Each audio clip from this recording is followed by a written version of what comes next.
I'm Ulfar Erlingsson from Google, and I'm here to tell you about how we can parse to prevent pwnage, or ownage. And this is a position paper, invited paper, and really the technical work, the meat of this paper is by Mike Samuel, who is sort of the person who has maybe contributed most to Google technologies addressing the problem of rich content processing and composition. Now, because it's an invited paper, actually there was so little time pressure on us and other things to do that a lot of this paper got written in the last few days, and in fact it's not on the web page, but you can have a sort of look at it by following the link that's on the bottom of the screen there. Now, you might wonder, should I follow that link? I think that's a fine question to ask. Now, of course, there's a bunch of links on this web page here. There's not a link to this particular paper, but you might ask yourself, should I follow any of these links? Now, one common approach to sort of mitigating the risk of following these links is to somehow, let's see here, get somebody else to do the hard work. So, and let's see, here I have a PDF document that I decided not to trust because it's about all these very sort of scary people. Oh, that's Italy. Now, what I've done here by opening this PDF document this way is I've actually significantly reduced the attack surface that's available to would-be attackers. I've not eliminated it, of course, but I've significantly reduced it. And I could do the same thing with a lot of other types of rich content. For instance, if I look for this suspicious person here, find a whole bunch of images. Clicking on one of these images actually tells me a lot of stuff. It's a handsome fellow. He likes fancy cameras, or maybe, I don't know, Rebel is not the most expensive brand, but okay. So he has friends that have Canon cameras. Now, there's a lot of things going on here, but I've delegated most of that processing to Google. If I were to view this image, or if I were to actually click on this image here, and I would view the actual web page, this image, including all of the information about it being taken on a Canon camera, would be processed by my web browser. Maybe I feel safe because I'm using Chrome. I'm running in incognito mode, as you can see up in the corner there.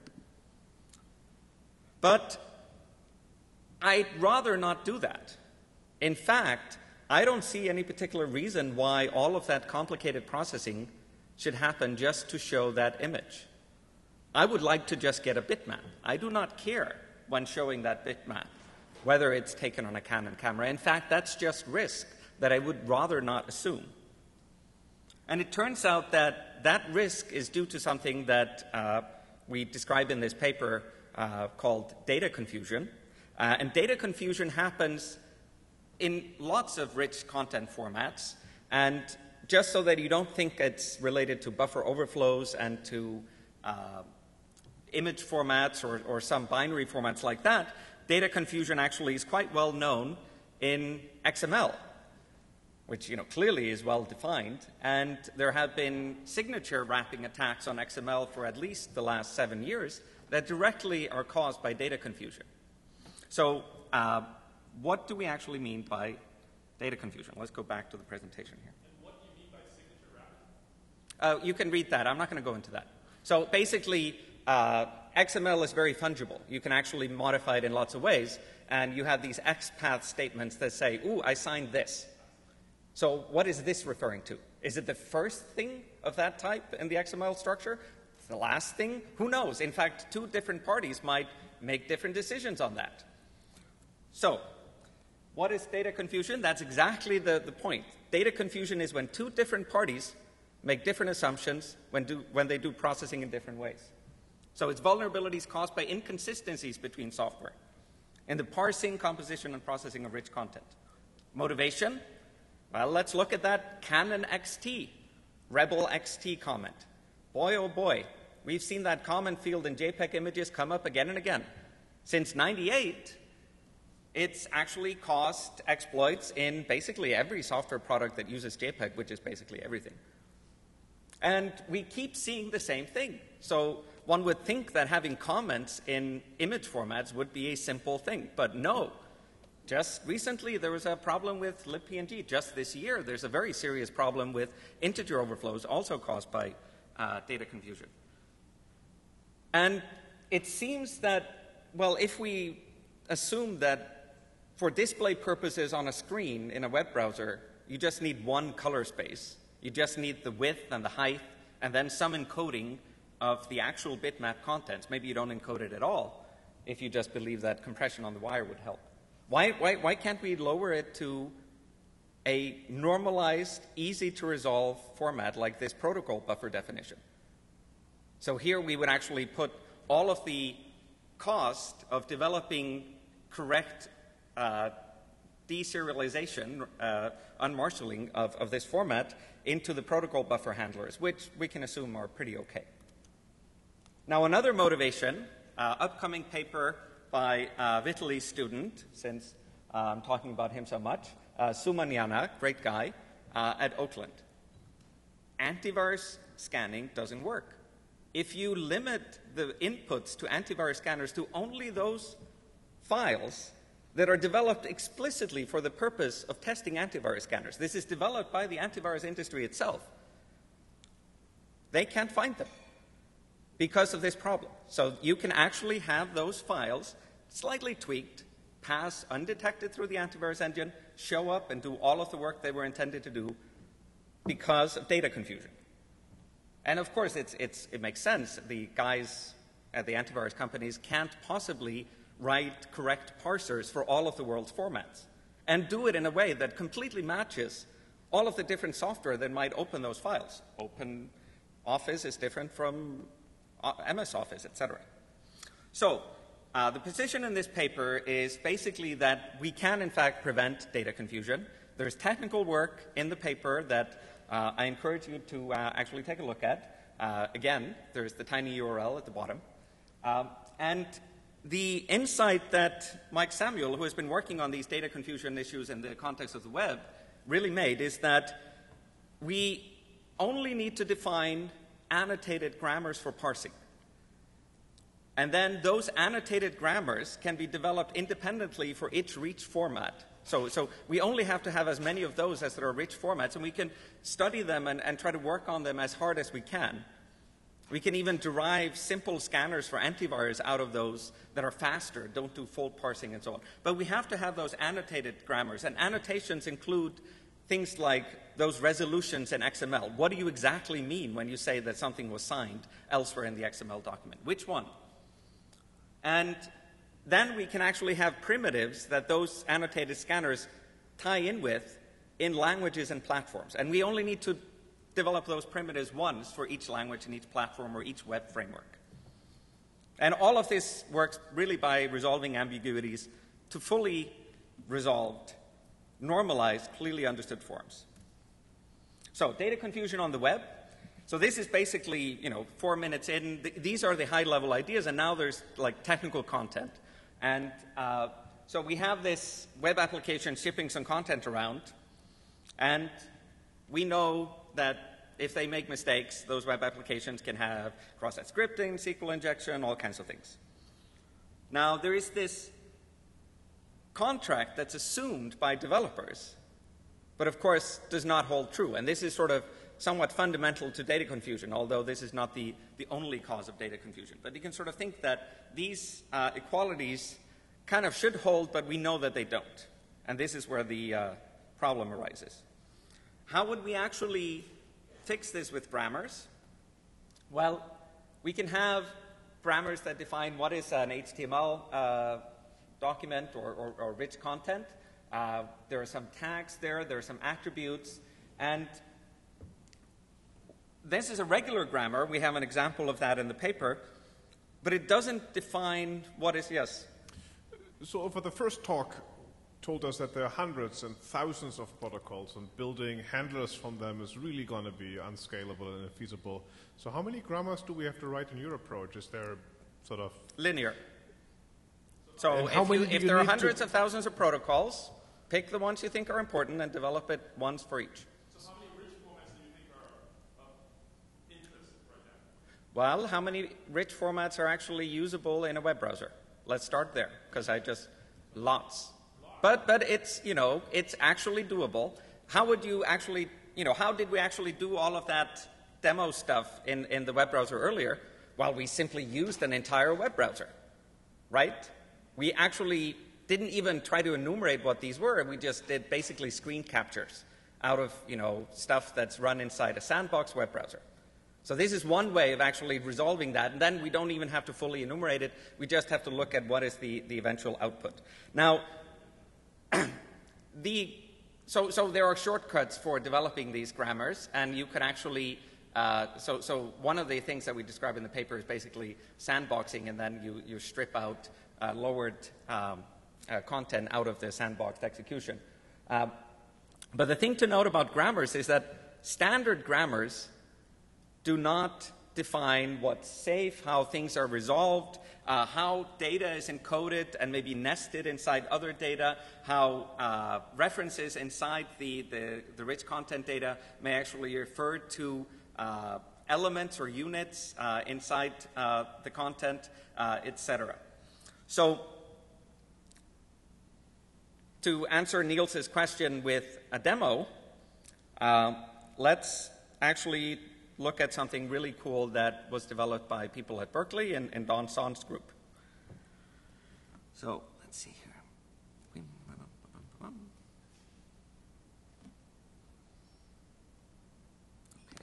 man. Woo! So, okay, well, you saw enough of the demo. I'm not going to, I promise not to actually, I'm sorry? Yeah. So what that was a web browser, okay, rendering rich content. Okay, so you saw that, and you saw me interact with the thingy, so I actually used the mouse. You didn't see that. There was no JavaScript running inside the web browser.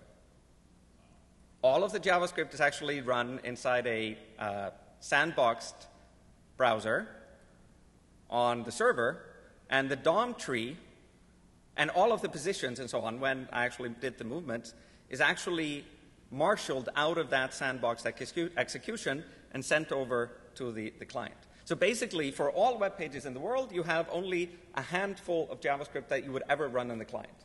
Huge reduction in attack surface. Okay. So data confusion, one way of dealing with that in web content, of course, not always possible to do it this way. Yes? So are you, for that demo, you mean essentially... Talk to Don Song about the details of the demo. I think you'll... I actually worked with her on part of that. So. Yeah, okay. But I think with that demo, you're framing essentially a thin client style approach where the computation is done remotely and the... Where content is lowered, so thin client means that the client does not have a lot of functionality. Right. Again, means that it doesn't have a lot of attack surface. Right. Where the content is lowered to meet reduced functionality, therefore reduced attack surface on the client. So yes. I buy that argument, and yeah. we have a paper in USENIX ATC on sort of that argument. But I also buy the opposite, which is that I think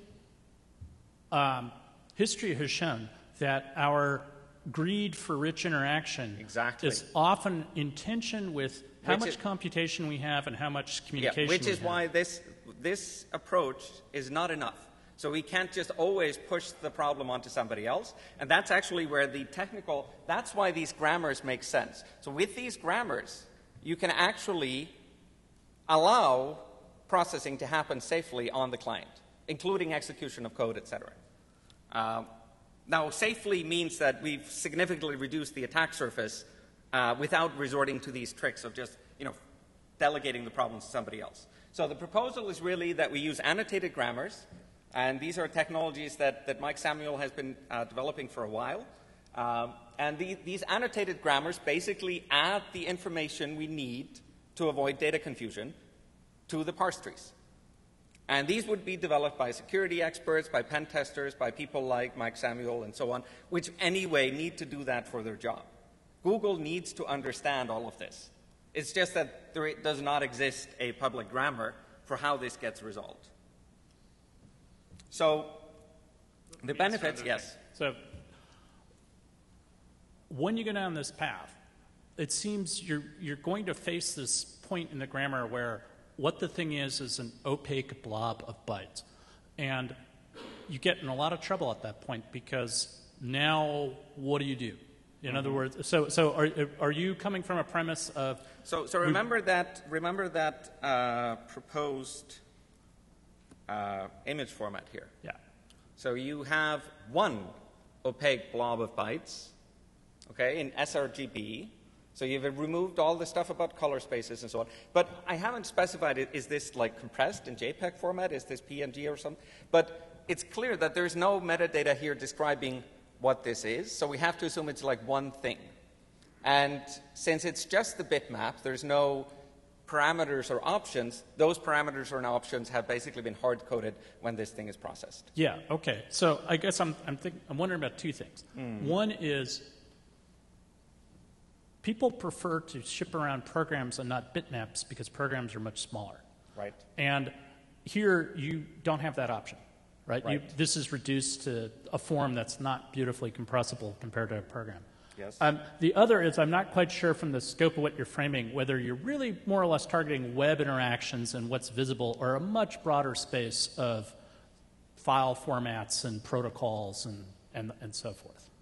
So the focus of the paper and the focus of the technical work we've done is the web. But the web includes protocols. It includes code and data. In fact, most of the hard issues are dealing with permitting code, because you can't really permit CSS without permitting some form of code and so on. So a lot of it actually comes from sort of breaking open those opaque blobs in structured ways. And that's what these grammars allow us to do, and allow certain aspects of functionality without opening up the door to arbitrary rich functionality. Okay? And I, because basically I have, 5 minutes left? I'll shut up in a sec. But I don't know if this is on your radar or not. We have a paper on strongly typed networking, which has this sort of spirit, but it's for networking, and we want to annotate exactly, essentially, the associated semantics with network protocols and network activity so that one gets out of this data confusion problem. I don't think the problem is specific to networking. Yeah, right. No, I'm just pointing out. It sounds like your sentiments were very similar to the ones that we have here. Yeah. Yes. Can you just clarify what you mean? You're next. Just very briefly, have you guys taken these proposals outside to Google to like the open web application security folks, or have you talked to anybody? Mike Samuels has implemented the closure automatic templating system, which actually makes use of these techniques, although there is no sort of public grammar that is separately specified out. But all of this work really comes from templating systems and work on preventing cross-site scripting and similar attacks that is actually open source. And there's a reference to it in the paper. So Fabian, regarding scopes, it's actually, basically, what is within the B and the opening B and the closing B, so that indicates like boldface text and what should actually, the fact that those two elements actually form a nesting scope, that's actually nowhere in the grammar for HTML. But let's move on. So we could have one, benefits, like one grammar for each of these content languages, one code generation for C, Java, Python. And we talk about what code generation means. Is basically how do we move these grammars into something that happens at runtime and uses security primitives. Instead of having, n times m, where n is the number of content formats and m is the number of platforms, we have n plus m. So the work is greatly reduced. And it's much easier to vet a new language or a new platform or a new framework, because you basically then say, well, can you deal with all of these grammars? Do you have the primitives to do this correctly? Now, there's basically 3 techniques. Apart from sandboxing, we've actually seen a bunch of sandboxing, but for actually dealing with content, for cracking open and using those opaque blobs, we can have lowering encoders that basically take I heart ponies and actually change that to I less than 3 ponies. Sanitization, which moves nice website into with some script stuff in there and strips out the script in a reliable fashion. And contextual templating, which is the Clojure framework, is contextual templating, also called auto-escaped templating, where in each context, the right type of either sanitization or lowering is performed. And so these are the sort of fundamental building blocks of how you would allow processing and compensation to happen securely. Now, basically, lowering encoders, that's sort of simple. We take data that might be very complex, but in each case, we want to move elements of that data into a form where it's completely innocuous, sort of as plain data or plain text as possible in the processing. And so I can sort of go into how we develop these automata. In the technical work of the paper, shows how to develop push-down automata that encode these grammars and then figure out, automatically compile how these grammars and automata can be compiled into efficient code run inside the platform. So for each platform, let's say the Django framework in Python, you could actually have an automatically generated mechanism for performing, lowering, auto-templating, and so on for any content, as long as you had a grammar and a system for compiling those grammars into Django. However, I think we're out of time, like 5 minutes ago. Is that correct? No, you're good. Okay, how much time do I have? You have about 4 or 5 minutes to go. Okay, so let's then actually see how this might work. So we have some values here. The structure is an array of strings. We can break this into tokens or events for the automata and start sort of playing the automata forward. So you can sort of see how, okay, we're in this state and so on, and we go forward, and each time until we're in an accepting state, we're actually not allowed to emit something. So it's not safely lowered. Now, there's one back end. There's a way of actually enumerating possible traces and enlightening a lot of these steps. So the problem with this is you wouldn't want to actually do this for each and every character. It would actually be quite complex. So you'd want to collapse as many of those, and that's the magic of the compilation. So efficiently compiling these. But there are techniques for that. Now, sanitizers are really taking some noisy, untrusted data and converting it into innocuous regular data, where really what that means is that the set of functionality has been greatly reduced. You are going to allow some functionality like boldface text and so on. You're not going to allow attributes that include like JavaScript as the parameter or CSS, etc. And so we drop meaningless content. So we take like HTML comment and just remove it. It's not necessary. It's kind of like that Rebel XT from Canon comment that I really don't need to know about in the web browser to see that image.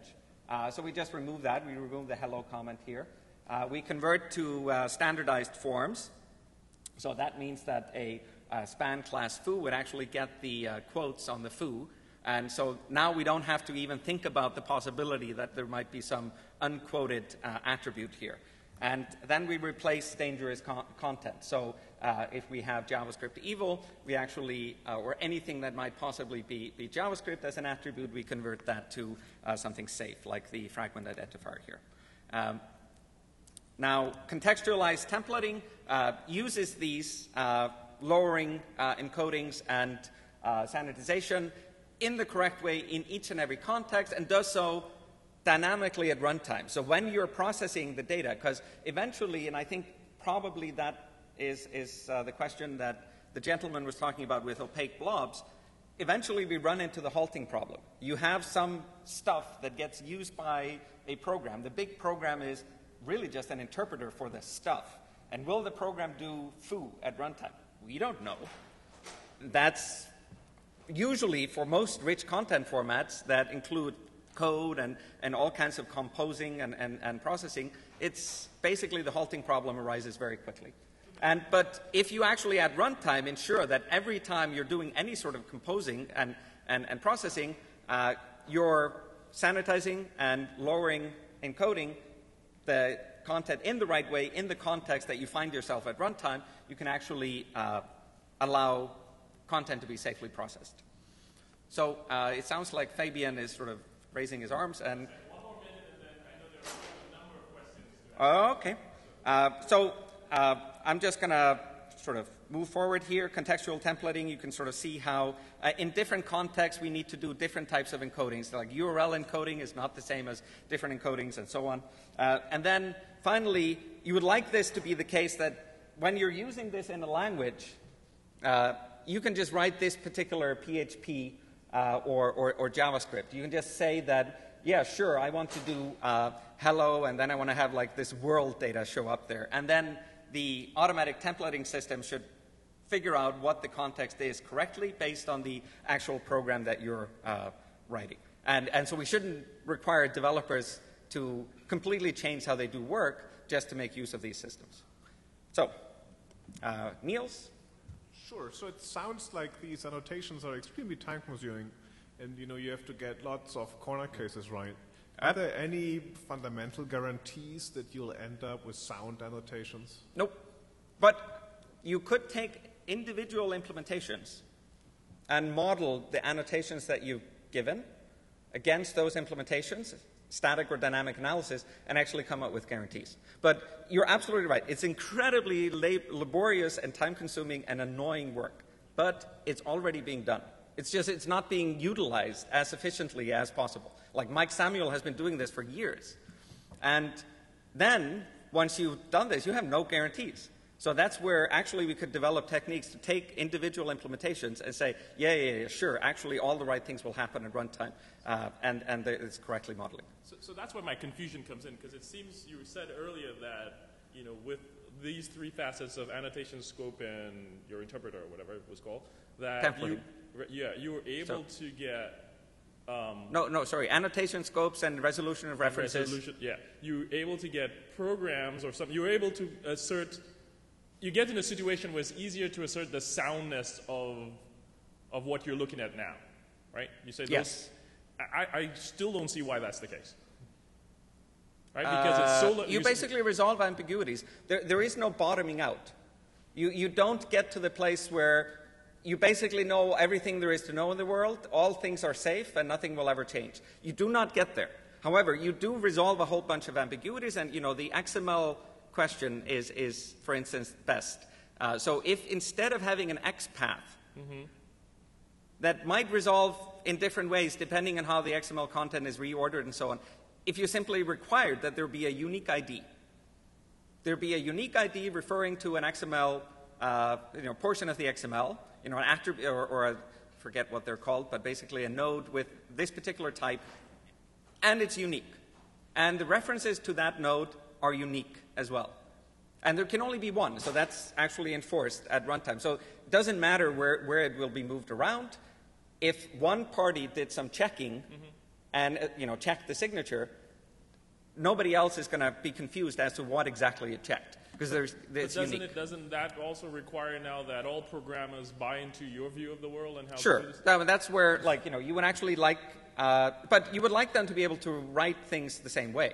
And you would like as much of this, and if you read the paper, it's all about how can we actually get this to happen automatically, being driven by these parsers and by functionality inside the platforms, not by the programmers. The programmers will write this. I mean, we shouldn't fool ourselves. They will, in fact, write this. So the right thing has to happen. So, and that's Mike's sort of point. Okay. And anyway, this is our position. It's a position paper. I know. I was just wondering if you it's a reasonable position. If you believe all of that would happen, isn't there going to be a simpler solution in the end? But I'll take it offline. There's not a simpler solution for data confusion. So given the number of formats and platforms and new formats that are always arising, and legacy stuff and broken software and so on, you're not going to avoid data confusion on the web. You're going to have it. So then the question is, what are you going to do about it? As far as I know, this is sort of the best approach that anybody knows about. Yes? I'd say ambitious.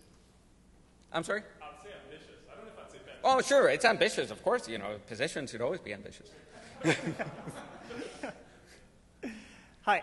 So I was wondering, when you said to strip away the canon text from the image file, me personally, I'm not that much into photography, so I'm perfectly fine with that information being gone, but there is other people that are very much interested in that. Depends on the context. So right now, that comment is not stripped from any single image that hits your web browser. Okay? Does it make sense that when you download the image and open it up in Photoshop, you get that comment? Sure. Would it be safer if you got it as a protocol buffer thing? That might actually, because Photoshop doesn't know anything about protocol buffers, be lowered or resolved into a JPEG file format so that Photoshop can open it? Yeah, it would be much safer.